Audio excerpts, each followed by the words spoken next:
Hello hello. तो कल हम लोगों ने रिलेशन का लेक्चर नंबर 1 देखा था, जिसमें हमने ऑर्डर्ड पेयर देखा, कार्टेशियन प्रोडक्ट देखा और उस पे बेस्ड कुछ हम लोगों ने सवाल किए, उनकी प्रॉपर्टीज वगैरह पढ़ी। ठीक है। आज हम लोग रिलेशन के बारे में बात करते हैं। तो रिलेशन क्या होता है? रिलेशन क्या होता है? रिलेशन जो है वो ए क्रॉस बी का कोई ना कोई एक सबसेट होता है। पहले मैं इसका डेफिनेशन लिख रहा हूँ। ठीक है। पहले मैं इसका डेफिनेशन लिख रहा हूँ। If a relation defined from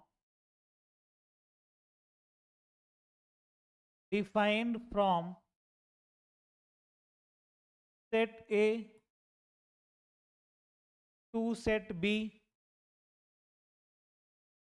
then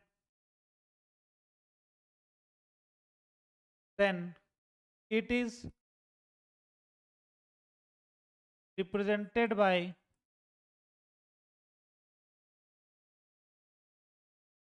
R such that A to B and is a subset of A cross B। ठीक है।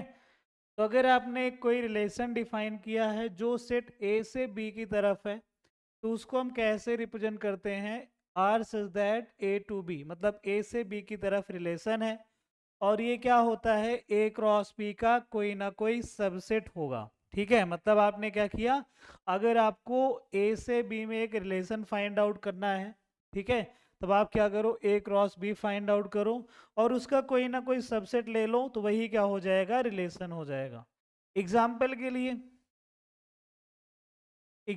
के लिए जैसे मैंने ले लिया सेट ए, मान लिया कि आपके पास है 1 2 3, और सेट बी मैंने ले लिया, इसमें एलिमेंट मैंने मान लिया ए कॉमा बी। तो अगर मैंने A cross B find out किया, तो ए क्रॉस बी क्या हो जाएगा? 1 comma A, 1 comma B, 2 comma A, 2 comma B, 3 comma A and 3 comma B. ये हो जाएगा। तो ये तो क्या मिल गया? ए क्रॉस बी आपको मिल गया। अब हमें क्या करना है, इसी का कुछ आपने सबसेट उठा लिया। सबसेट उठाने का क्या मतलब है कि एक एलिमेंट ले लो, दो एलिमेंट ले लो, तो वो जो भी बनेगा उसको हम क्या बोलते हैं? रिलेशन। जैसे मैं यहाँ पे एक रिलेशन लिख रहा हूँ, जैसे मैंने इसका केवल एक एलिमेंट उठा लिया ये, तो ये जो होगा इसका सबसेट होगा। मतलब जो मैंने ये एलिमेंट उठाया है 1 कॉमा, इसको मैंने एक सेट में रख दिया, तो ये क्या हो जाएगा? ए क्रॉस बी का सबसेट हो जाएगा। और अगर ये ए क्रॉस बी का सबसेट है, तो अब इसको हम क्या बोल सकते हैं कि ये रिलेशन भी होगा। और ये रिलेशन कहाँ से कहाँ में होगा? ए से बी में होगा। ठीक है। क्योंकि आपने ए क्रॉस बी का सबसेट लिया है, तो ये क्या हो जाएगा? ए से बी में रिलेशन होगा। सेम मैंने ये लिख दिया, एक और रिलेशन लिखा R2, जिसमें एलिमेंट ये है 1 कॉमा बी ले लिया और यहाँ पे 2 कॉमा बी आ गया मान लिया, तो ये भी क्या हो जाएगा? एक रिलेशन हो जाएगा। फिर मैं एक और लिख रहा हूँ R3, जिसमें एलिमेंट है 3 कॉमा ए, तो ये भी क्या हो जाएगा? रिलेशन हो जाएगा। फिर मैं लिख रहा हूँ एक और सबसेट, जो कि एम्प्टी सबसेट होता है। ठीक है। तो जो एम्प्टी होता है वो भी सभी सेट का सबसेट होता ही है। तो ये जो एम्प्टी सेट मैंने यहाँ पे लिखा हुआ है, ये इस ए क्रॉस बी वाला जो सेट है इसका भी सबसेट होगा।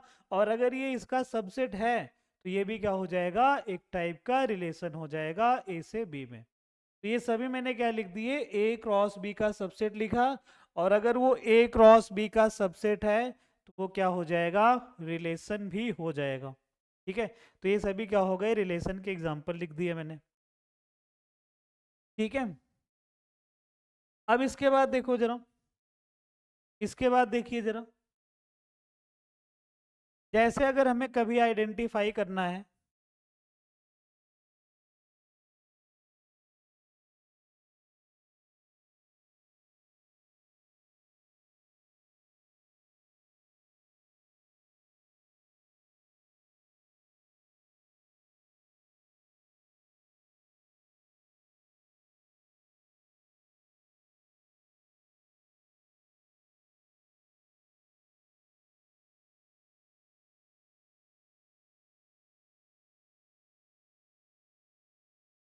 ठीक है, तो यहाँ पे मैंने क्या बोला, यहाँ पे अभी मैंने क्या बोला कि अगर आपने ए क्रॉस बी का कोई सबसेट ले लिया है तो वो क्या हो जाएगा, एक टाइप के रिलेशन को रिप्रेजेंट करेगा जो कि ए से बी में होगा। अगर हमें रिलेशन बी से ए में चाहिए तो क्या करोगे, तब वो बी क्रॉस ए का सबसेट हो जाएगा। ठीक है, जैसे हमें रिलेशन चाहिए बी से ए में, तब ये किसका सबसेट हो जाएगा, is a subset of is a subset of एक is a subset of B cross A. यहाँ पे ए क्रॉस बी नहीं होगा। अगर आपने रिलेशन ए से बी में लिया है तब वो ए क्रॉस बी का सबसेट होगा। अगर आपने रिलेशन बी से ए में लिया है तब वो बी क्रॉस ए का सबसेट होगा। ठीक है, तो एक चीज यहाँ पे आप देख पा रहे होगे, जैसे अगर आप ध्यान से देखोगे, आपको अगर मतलब ऐसे मैंने एलिमेंट्स वगैरह दे दिए और आपसे मैं पूछ रहा हूँ कि बताइए रिलेशन होगा कि नहीं होगा, तब आप क्या करोगे कि जैसे मैंने बोला कि ये जो रिलेशन होगा ए क्रॉस बी का सबसेट होगा। और आपको ये पता है ए क्रॉस बी में जितने भी एलिमेंट आएंगे उनका फर्स्ट एलिमेंट सेट ए से आया होगा और सेकंड एलिमेंट सेट बी से आया होगा। तो अगर मैं आपसे बोलूं कि अगर रिलेशन चेक करना है तो आप ये चेक कर लो कि जितने भी पेयर्स हैं, जितने भी यहाँ पे ऑर्डर्ड पेयर्स आपको दिख रहे हैं, सभी में फर्स्ट वाला एलिमेंट ए से होना चाहिए और सेकंड वाला एलिमेंट बी से होना चाहिए, तब हम उसको रिलेशन बोलेंगे जो कि ए से बी में डिफाइंड होगा। ठीक है, फर्स्ट वाला एलिमेंट सेट ए से होना चाहिए, सेकंड वाला एलिमेंट सेट बी से होना चाहिए, तब वो रिलेशन होगा ए से बी में। अगर ऐसा नहीं हो रहा है तब वो ए से बी में रिलेशन नहीं होगा, कुछ और हो सकता है, लेकिन ए से बी में रिलेशन नहीं होगा। ठीक है, तो जैसे मैंने कुछ एग्जांपल लिख दिए यहाँ पे, आपको आइडेंटिफाई करना है कि ये रिलेशन ए से बी में है कि नहीं है। Identify identify relation from A to B.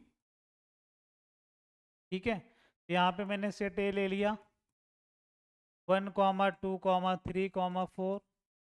Set B मैंने ले लिया 1, या फिर ए, बी, सी, डी, ई।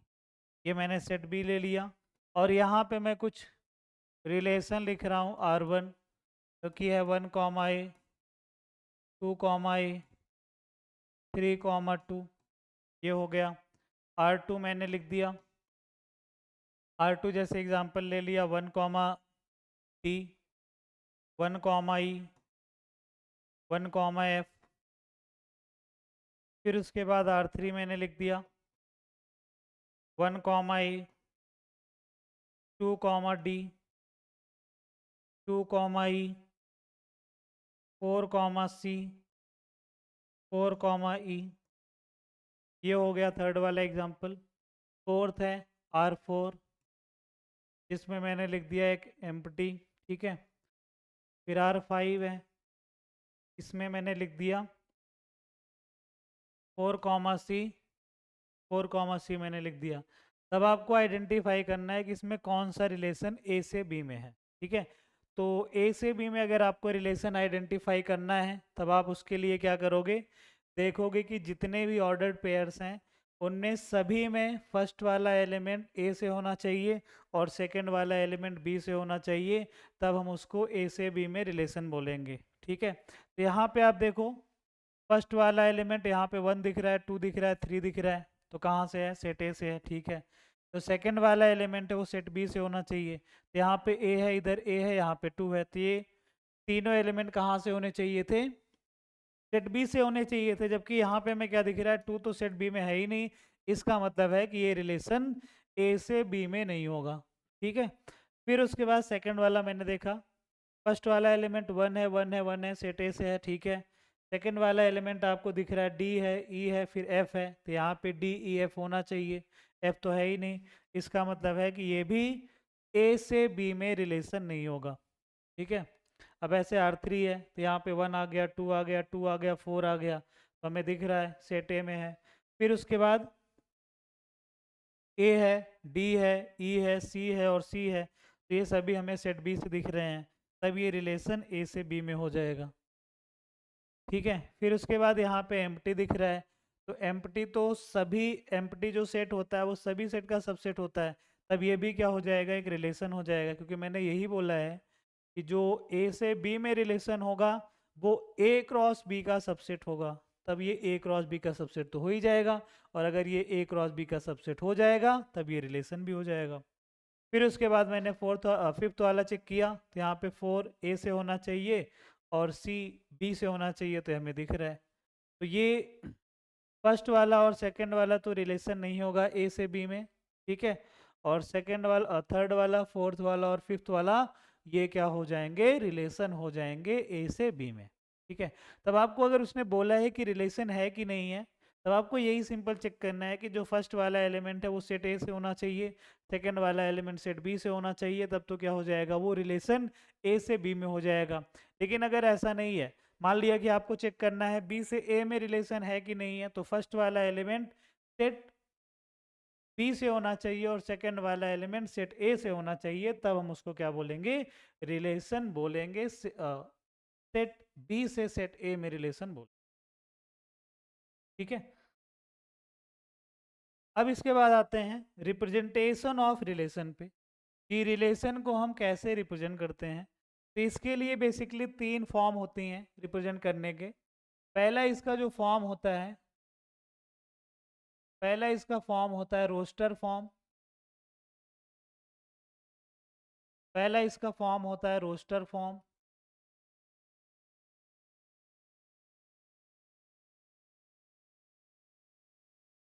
सेकंड इसका फॉर्म होता है सेट बिल्डर फॉर्म,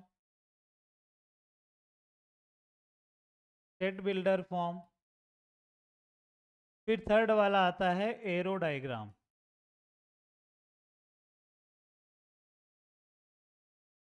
तो रोस्टर फॉर्म में क्या होता है, जैसे आपने सेट में इसको पढ़ा होगा कि रोस्टर फॉर्म में हम क्या करते हैं, जो भी एलिमेंट्स हैं उनको हम एक, उनको करली ब्रैकेट में पुट कर देते हैं, कॉमा से सेपरेट करके, तो वो क्या हो जाता है, सेट बिल्डर फॉर्म हो जाता है।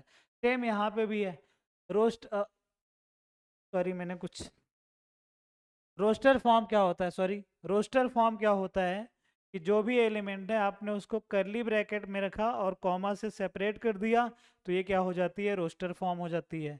सेट बिल्डर फॉर्म क्या होता है, सेट बिल्डर फॉर्म में हम किसी ना किसी प्रॉपर्टी का यूज करते हैं जो सभी एलिमेंट्स को रिप्रेजेंट कर पाए, ये सेट बिल्डर फॉर्म हो जाती है। फिर उसके बाद हम क्या करते हैं, इसको विजुअली अगर रिप्रेजेंट कर देंगे तो वो क्या हो जाएगा, एरो डायग्राम मेथड हो जाता है। देखो जरा एग्जांपल से, जैसे मैंने यहाँ पे ले लिया, सेट ए ले लिया 1 2 3, और मैंने सेट बी ले लिया,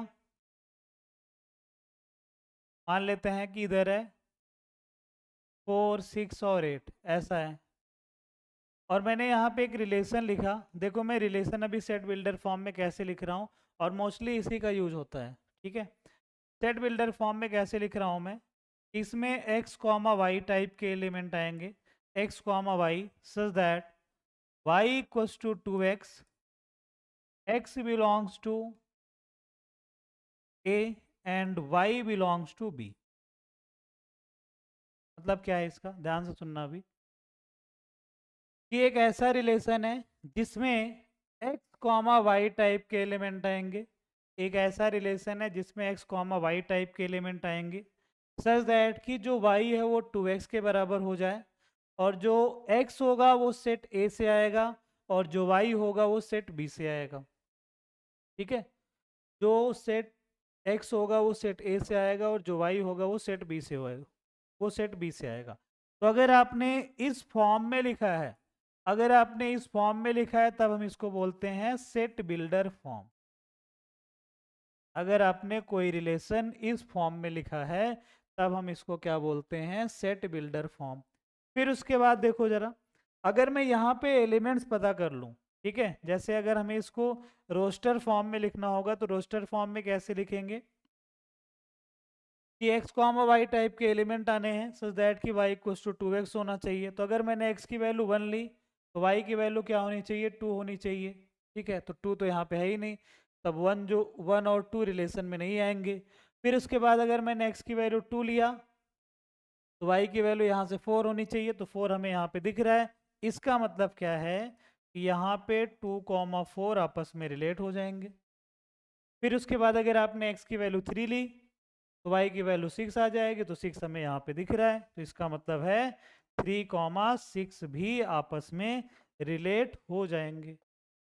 ठीक है, तो ये वाला जो मेथड है इसको हम बोलते हैं रोस्टर फॉर्म बोलते हैं। ये वाला जो फॉर्म है इसको हम बोलते हैं रोस्टर फॉर्म। ठीक है, तो अगर मैंने ऐसे लिख दिया, ए है था यहाँ पे 1,2,3, फिर उसके बाद बी है 4,6,8, और अगर मैंने एक रिलेशन ऐसे लिख दिया, इसी को लिख देता हूँ, ठीक है, 2,4 एंड 3,6, तो ये वाली जो फॉर्म होगी इसको हम क्या बोलते हैं, रोस्टर फॉर्म बोलते हैं। आपने इसको करली ब्रैकेट में जितने भी एलिमेंट रिलेशन में आ रहे हैं आपने उनको क्या किया, करली ब्रैकेट में रख दिया, तो ये क्या हो जाएगा, रोस्टर फॉर्म हो जाएगा।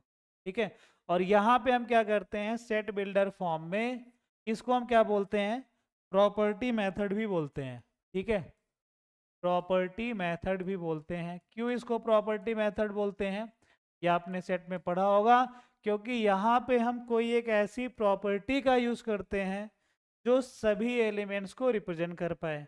ठीक है, तो यहाँ पे प्रॉपर्टी क्या हो रही है, y=2x हो रही है, तो इस मेथड में हम प्रॉपर्टी का यूज करते हैं। अब इसके बाद यहाँ पे एरो डायग्राम मेथड आता है, थर्ड वाला।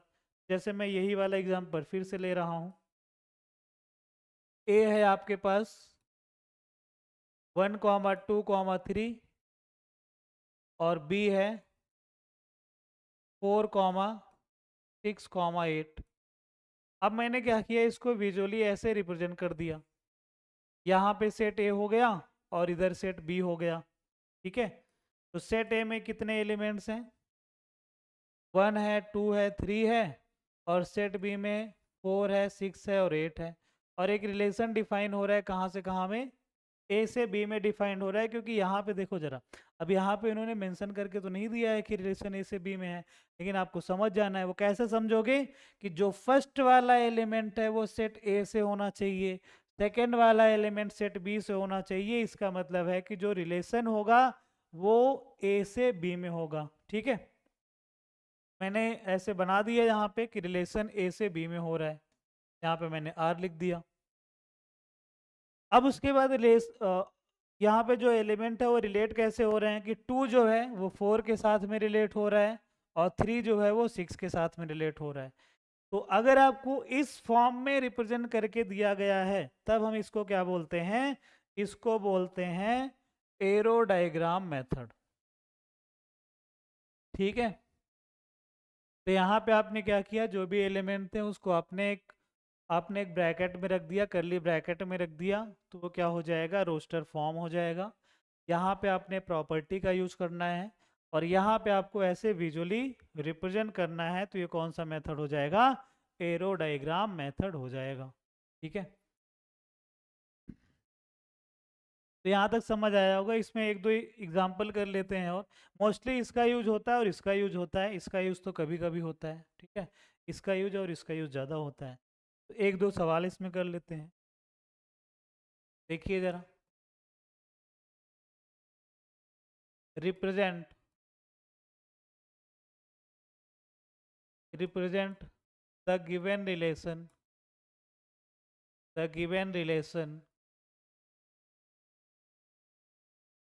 इन रोस्टर फॉर्म।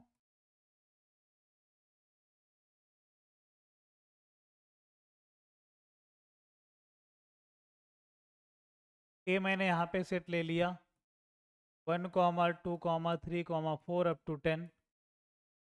बी मैंने ले लिया, हम मान लेते हैं कि आ गया 3, 4, 5 अप टू 20। ठीक है, फिर उसके बाद मैं क्या लिख रहा हूँ, यहाँ पे फर्स्ट वाला रिलेशन लिख रहा हूँ, R1 =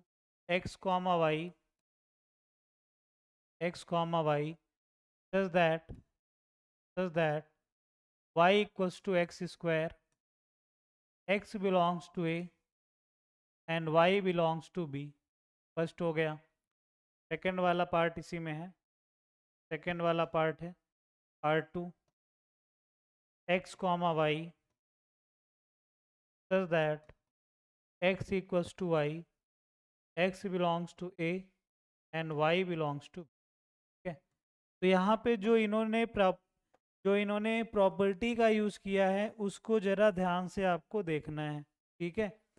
जो भी प्रॉपर्टी का यूज़ कर रहे हैं उसको ध्यान से पढ़ना है। यहाँ पे क्या हो रहा है, x कॉमा वाई टाइप के एलिमेंट आएंगे सच दैट कि जो y है वो एक्स स्क्वायर के बराबर हो जाएगा और x सेट ए से आएगा, y सेट बी से आएगा। ठीक है।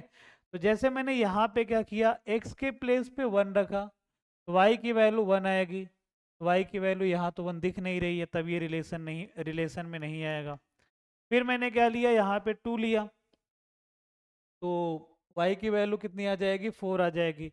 4 हमें यहाँ पे दिख रहा है तो क्या हो जाएगा, 2 और 4 आपस में रिलेट हो जाएंगे। फिर उसके बाद यहाँ पे 3 आया, 3 रखा तो यहाँ पे 9 मिल जाएगा y की वैल्यू, और 9 आपको यहाँ पे मिल जाएगा क्योंकि 3 से लेके 20 तक जा रहा है। इधर रिलेशन क्या हो जाएगा, 3 से मतलब 3 और 9 रिलेट हो जाएंगे। फिर उसके बाद अगर मैंने यहाँ पे 4 लिया तो y की वैल्यू 16 आएगी और 16 यहाँ पे मिल जाएगा। ये हो गया। फिर उसके बाद अगर मैंने 5 लिया तब y की वैल्यू 25 आएगी और 25 आपको यहाँ पे नहीं दिख रहा है, तब ये रिलेट नहीं होगा। और इसी तरीके से 6 भी रिलेट नहीं होगा, 7 भी रिलेट नहीं होगा और इसके आगे वाले कोई भी एलिमेंट रिलेट नहीं होंगे। तो ये वाला फॉर्म आपने क्या लिखा था, ये वाला फॉर्म आपने सेट बिल्डर फॉर्म लिखा है, और ये वाला जो मैंने फॉर्म लिखा ये क्या हो गया है, रोस्टर फॉर्म हो गया है। ठीक है। अब इसमें देखो जरा, इसको भी हमें रोस्टर फॉर्म में लिखना है। तो रोस्टर फॉर्म में कैसे लिखोगे, x कॉमा वाई टाइप के एलिमेंट आएंगे सच दैट x और y सेम होना चाहिए। x सेट a से होगा, y सेट b से होगा। यहाँ पे अगर आपने x की वैल्यू 1 लिया तो y की वैल्यू 1 होनी चाहिए, जबकि यहाँ पे नहीं है तो 1 और 1 रिलेट नहीं होगा। 2 लिया तो y की वैल्यू भी 2 आएगी, तो यहाँ पे नहीं दिख रहा है, 2 और 2 भी रिलेट नहीं होगा। 3 लिया तो y की वैल्यू 3 आएगी, यहाँ पे दिख रहा है, तो 3 और 3 रिलेट हो जाएगा। और ऐसे ही आगे आपको 4 और 4 भी रिलेट हो जाएगा, 5 और 5 भी रिलेट हो जाएगा, और ऐसे कहाँ तक जाएगा, 10 और 10 भी रिलेट हो जाएगा। तो ये कौन सा फॉर्म हो गया अभी, ये आपका रोस्टर फॉर्म हो गया। सेट बिल्डर फॉर्म में हमें दे के रखा था, हमने क्या किया, उसको रोस्टर फॉर्म में कन्वर्ट कर लिया है। ठीक है। तो यहाँ तक सभी को समझ आया होगा। अगर इसमें कुछ भी डाउट है तो बताइए ज़रा। चलो, जैसे एक क्वेश्चन ये दे के रखा है, if a equals to 1 2 3 b equals to 2 4 5 and relation is defined from set a to b, r equals to a comma b such that a and b are co-prime।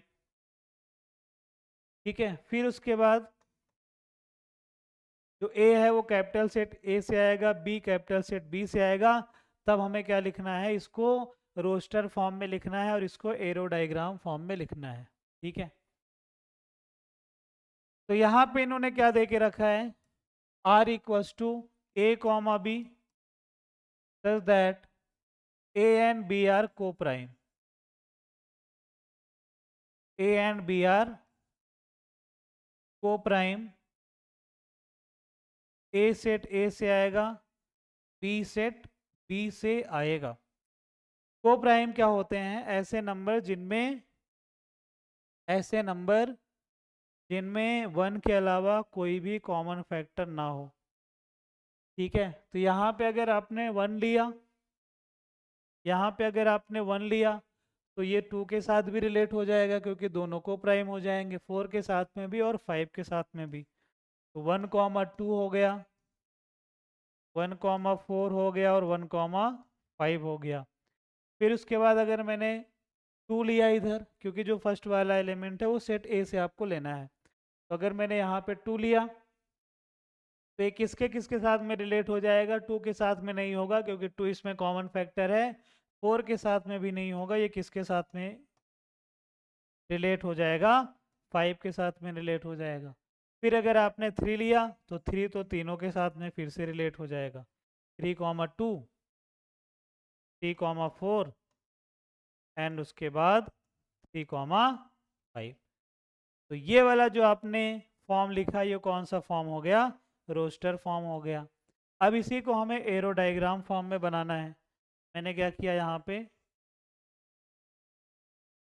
Arrow diagram method का use किया। तो यहाँ पे element क्या क्या दिख रहे हैं? सेट ए में, सेट ए में आपको दिख रहा है 1 2 3, सेट बी में दिख रहा है 2 4 5।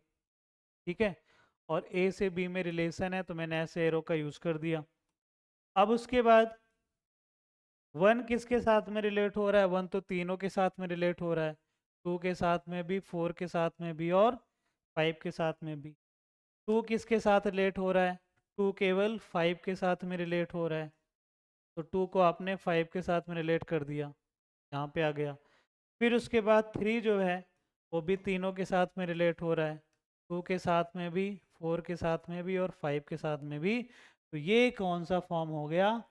ये एरो डायग्राम फॉर्म हो गया। ठीक है, चलो अब हमें देखना है total number of relation from A to B. ठीक है, तो अगर हमें ए से बी में एक रिलेशन डिफाइन करना है, मतलब टोटल नंबर ऑफ रिलेशन बताना है, तो कैसे आएगा?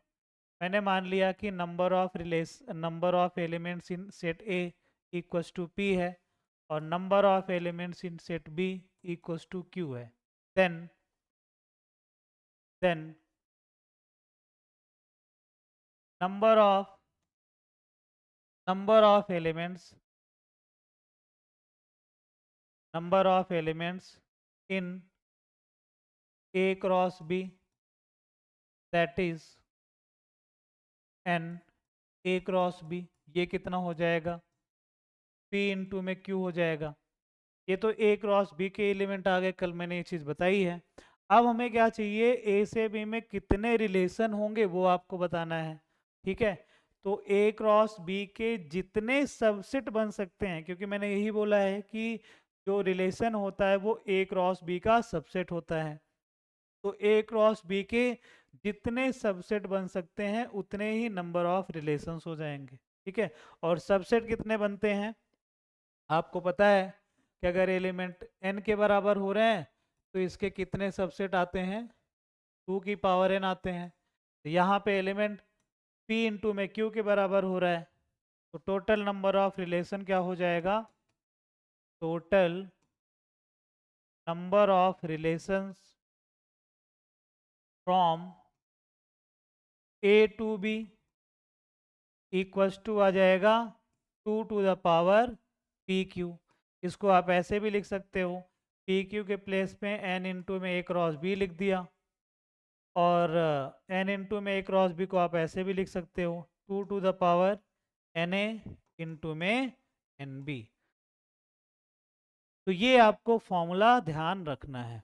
Total number of relation from A to B, ये कितना हो जाएगा? 2 to the power n A into में एन बी। ठीक है, जैसे अगर सेट ए में 3 एलिमेंट है, सेट बी में 2 एलिमेंट है, तो टोटल नंबर ऑफ रिलेशन क्या हो जाएगा? 2 टू द पावर 6 हो जाएगा, क्योंकि 2 टू द पावर 3 इंटू में 2 होगा वो। ठीक है, अब इसके बाद हम बात करते हैं डोमेन, रेंज एंड कोडोमेन की।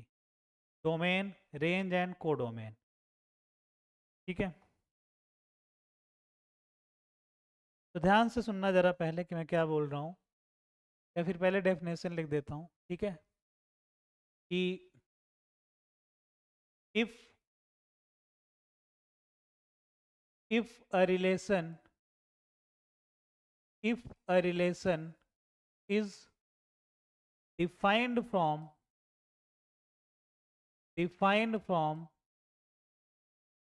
a to b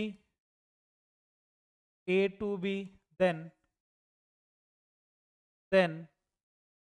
set of elements, set of elements, set of elements, set of elements of A which is related to elements of B, elements of B is called domain. मतलब क्या है, अगर आपने ए से B में एक relation define किया है तो सेट ए के वो एलिमेंट्स जो बी के किसी एलिमेंट के साथ में रिलेट हुए हैं उन सभी एलिमेंट्स को हम क्या बोलते हैं, डोमेन बोलते हैं। अब ऐसे ही कोड, अब ऐसे ही रेंज भी होता है। रेंज क्या होता है, set of elements of B, set of elements of B, set of elements of B which is related to elements of A, elements of A is called range. ठीक है, फिर उसके बाद आता है कोडोमेन। तो कोडोमेन में तो कुछ सोचना ही नहीं है। कोडोमेन क्या हो जाएगा, जो राइट वाला पूरा सेट होगा। जैसे आपने ए से बी में रिलेशन डिफाइन किया है तो राइट में कौन सा सेट दिख रहा है, बी। तो जो राइट वाला सेट होगा वही कंप्लीट सेट क्या हो जाएगा, कोडोमेन। तो कंप्लीट सेट बी ये आपका क्या हो जाएगा, कोडोमेन। तो डेफिनेशन तो ये है। अब इसके बाद हम इसको समझ लेते हैं। ठीक है, जैसे मैंने बोला कि अगर आपने ए से बी में एक रिलेशन डिफाइन किया तो ए के वो एलिमेंट्स जो बी के किसी एलिमेंट के साथ में रिलेट हुए हैं उन सभी एलिमेंट का जो सेट होगा उसको हम बोलते हैं डोमेन। फिर उसके बाद बी के वो एलिमेंट्स जो ए के किसी एलिमेंट के साथ में रिलेट हुए हैं उन सभी एलिमेंट का जो सेट होगा उसको हम बोलते हैं रेंज। फिर उसके बाद ये जो कंप्लीट सेट बी है इसको हम बोलते हैं कोडोमेन। ठीक है, जैसे मैंने यहाँ पे लिख दिया, ध्यान से देखना। जैसे एक रिलेशन मैंने डिफाइन किया एग्जाम्पल के लिए,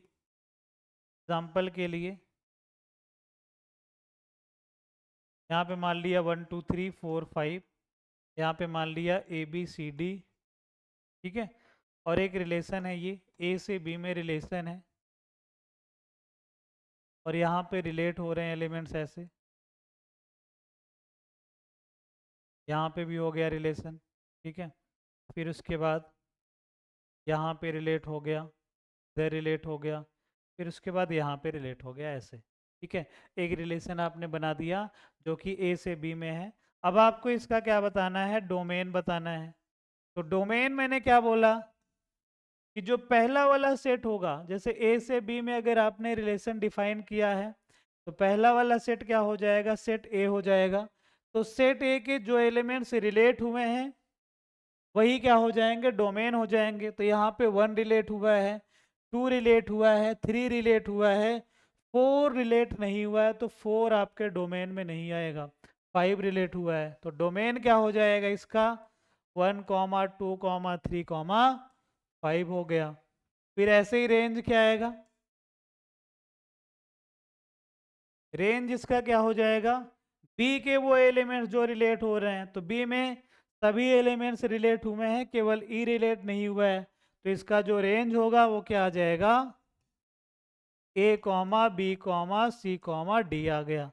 फिर उसके बाद कोडोमेन, कोडोमेन इसका क्या हो जाएगा, कोडोमेन में जैसे मैंने बोला कि जो कंप्लीट सेट बी होगा, जो राइट वाला पूरा सेट होगा वही क्या हो जाएगा, आपका कोडोमेन हो जाएगा।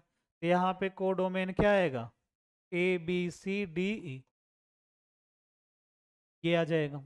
ठीक है, अब यहाँ पे देखो मैंने क्या बोला कि अगर रिलेशन ए से बी में डिफाइन हो रहा है तब तो डोमेन आपको कहाँ से मिलेगा, ए के एलिमेंट्स आएंगे। और अगर रिलेशन बी से ए में डिफाइन हो गया, ठीक है, रिलेशन अगर बी से ए में डिफाइन हो गया तो ये वाला जो पूरा सेट है वो क्या हो जाएगा, कोडोमेन, कोडोमेन हो जाएगा। और ये जो आपको बी दिख रहा है, इसके वो एलिमेंट्स जो ए के एलिमेंट के साथ, जो ए के एलिमेंट के साथ में रिलेट हो रहे होंगे, वो क्या हो जाएगा, वो क्या हो जाएगा, डोमेन हो जाएगा। और ए के वो एलिमेंट्स जो रिलेट हो रहे होंगे वो क्या हो जाएगा, रेंज हो जाएगा। ठीक है, तो आपको ये चीज़ ध्यान रखना है कि रिलेशन ए से बी में डिफाइन हुआ है या फिर बी से ए में डिफाइन हुआ है। क्योंकि अगर आपने ए से बी में डिफाइन किया तब आंसर अलग आएगा, और अगर आपने बी से ए में डिफाइन किया तब आपका आंसर अलग आएगा। ठीक है, अब इसके बाद एक चीज और देखो, अगर आपको इस फॉर्म में नहीं दे के रखा है, आपको इस फॉर्म में ऐसे दे के रखा है, जैसे मैंने एक रिलेशन ले लिया 1,2, 2,3, 4,9, फिर उसके बाद 10,20, ये मैंने रिलेशन लिख दिया।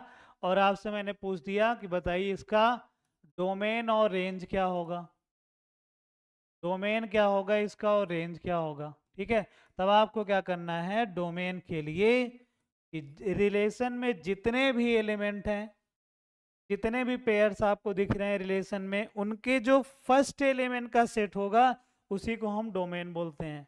तो फर्स्ट एलिमेंट यहाँ पे है, इधर है, इधर है, इधर है, तो इन सभी को अगर आपने एक सेट में रख दिया तो यही क्या हो जाएगा, डोमेन हो जाएगा। सेकेंड एलिमेंट का जो सेट होगा वो क्या हो जाएगा, रेंज हो जाएगा। तो 2, 3, 9 और 20 ये क्या हो जाएगा, आपका रेंज हो जाएगा। ठीक है, चलो अब यहाँ पे देखो, अब आपको कई बार जो रिलेशन है इस फॉर्म में भी दिया जाता है। इस फॉर्म में इसको कैसे हम पढ़ते हैं, A R B. A R B का क्या मतलब है कि A is related to B such that कि A plus B less or equal to 3 होना चाहिए। मतलब ए और बी आपस में तब रिलेट होंगे जब उनका जो सम है वो लेस आर इक्वल टू 3 हो जाएगा। ठीक है, ए और बी दोनों नेचुरल नंबर से हमें लेने हैं, नेचुरल नंबर सेट से लेने हैं। ठीक है, तो मैंने यहाँ पे क्या किया, और हमें फाइंड आउट क्या करना है, अभी फाइंड आउट करना है हमें डोमेन, रेंज एंड कोडोमेन। तो यहाँ पे मैंने पहले नेचुरल नंबर सेट बना लिया। क्यों हमें बनाना जरूरी है, क्योंकि उसने बोला है कि हमें ए और बी दोनों कहाँ से लेने हैं, नेचुरल नंबर सेट से लेने हैं। ये भी नेचुरल नंबर सेट हो गया और ये भी नेचुरल नंबर सेट हो गया, आ गया। ठीक है, अब यहाँ पे क्या होना चाहिए कि ये तभी रिलेट होंगे जब a प्लस बी का जो सम है वो लेस आर इक्वल टू 3 हो जाए।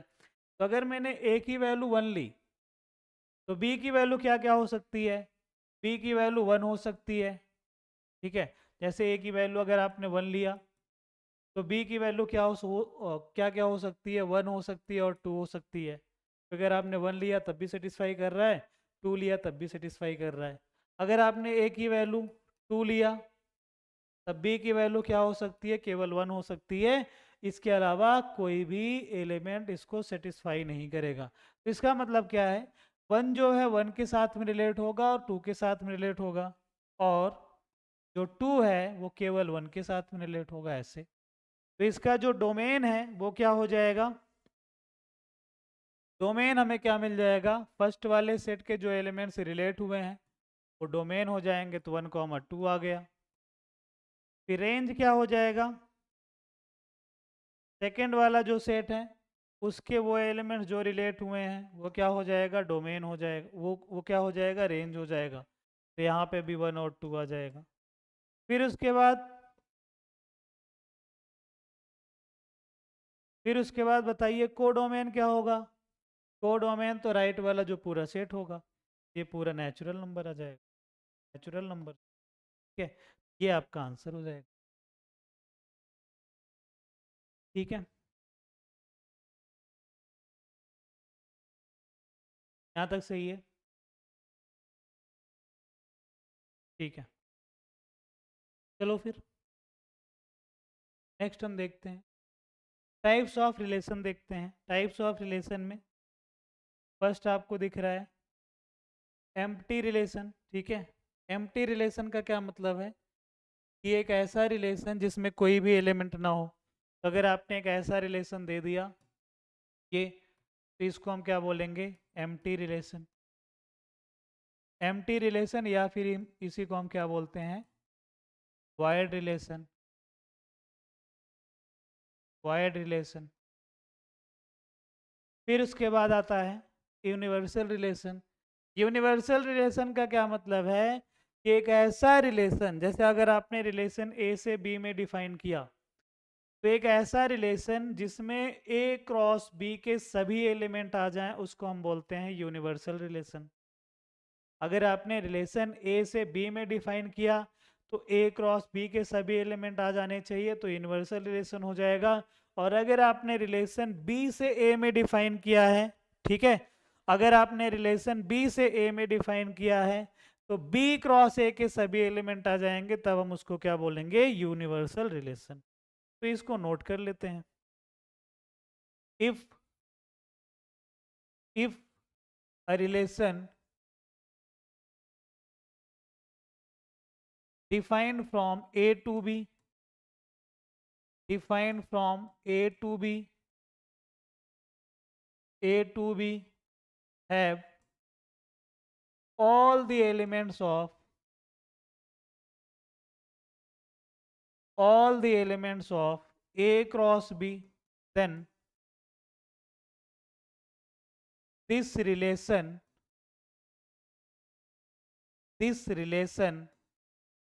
is called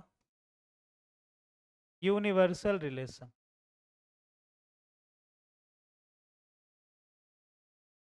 तब ये कौन सा रिलेशन हो जाएगा, यूनिवर्सल रिलेशन हो जाएगा, ठीक है।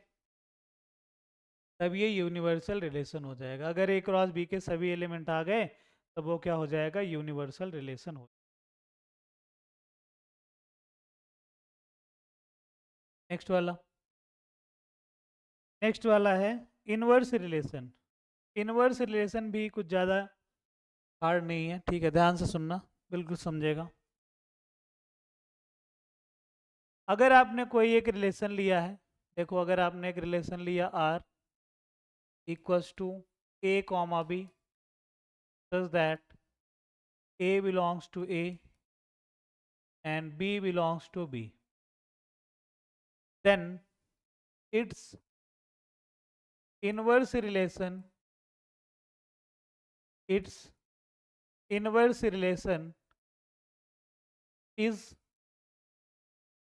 represented by R inverse, represented by R inverse। मतलब अगर हमें किसी R का अगर हमें इनवर्स रिलेशन चाहिए तो हम उसको कैसे रिप्रेजेंट करेंगे, R के ऊपर -1 साइन का यूज कर दिया, R के ऊपर -1 लगा दिया। अब इसको ऐसे मत बोल देना कि 1/R होगा, ये गलत है, ये केवल एक रिप्रेजेंटेशन है, ठीक है। Represented by R inverse and is given by R inverse equals to B comma A for every A comma B। ध्यान से देखना भी, यहाँ पे क्या बोला जा रहा है कि अगर आपने एक रिलेशन लिया है जिसमें A कॉमा B टाइप के सभी एलिमेंट आ गए हैं, ठीक है, तो उनके एलिमेंट्स को हमें क्या करना है, आपस में इंटरचेंज कर देना है, तो वही क्या हो जाएगा, उस रिलेशन का इनवर्स रिलेशन हो जाएगा। जितने एलिमेंट रिलेशन में आए हैं उतने ही एलिमेंट को हमें क्या करना है, आपस में इंटरचेंज करना है, तब वो क्या हो जाएगा, इनवर्स रिलेशन हो जाएगा। इसीलिए मैंने इसको लिख दिया है बी कॉमा ए टाइप के एलिमेंट आएंगे for every A comma B, for every A comma B belongs to are.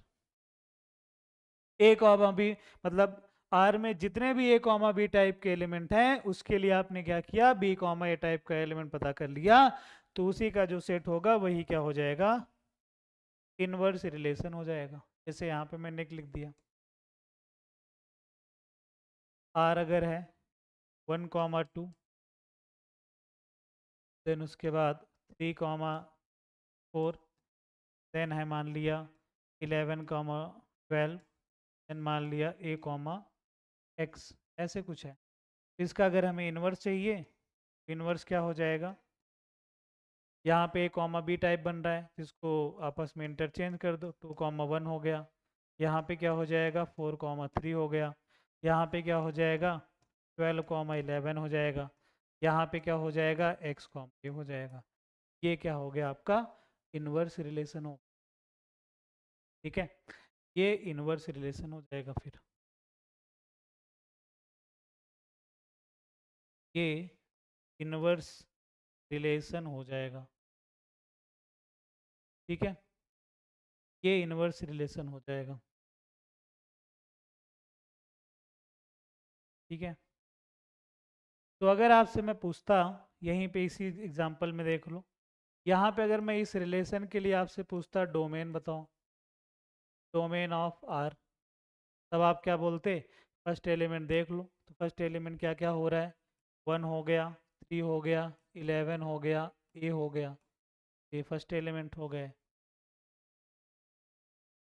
Range इसका क्या हो जाएगा, रेंज सेकंड एलिमेंट ले लो, यहाँ पे आ जाएगा 2 आ गया, 4 आ गया, 12 आ गया और x आ गया, ये तो रेंज ऑफ r हो गया। अब यही चीज़ यहाँ पे करनी है, हमें क्या चाहिए, देखो ये भी एक टाइप का रिलेशन ही है, मैं क्या कर रहा हूँ इसका डोमेन पता कर रहा हूँ, domain of are inverse, first element है यहाँ पे 2, 4, 12 एंड x, देन उसके बाद रेंज ऑफ आर इनवर्स, तब ये क्या हो जाएगा सेकेंड एलिमेंट 1, 3, 11 एंड a। तो अगर आप अभी ध्यान से देखोगे तब आपको क्या दिखेगा कि r का जो रेंज है वो r इनवर्स का डोमेन हो गया, और r का जो डोमेन है वो r इनवर्स का रेंज हो गया, ठीक है। तो यहाँ पे आप एक इम्पॉर्टेंट पॉइंट लिख सकते हो, इम्पॉर्टेंट पॉइंट कि range of r equals to domain of r inverse, then उसके बाद domain of r equals to domain of r equals to domain of r equals to range of r inverse, क्या था, ठीक है, range of r inverse,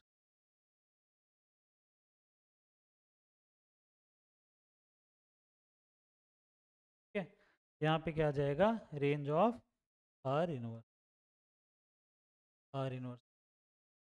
range of r, ठीक है। तो ये पॉइंट आपको ध्यान रखना है, domain of r equals to हो जाएगा रेंज ऑफ r इनवर्स, और रेंज ऑफ r इक्वल्स क्या हो जाएगा डोमेन ऑफ r इनवर्स, ठीक है।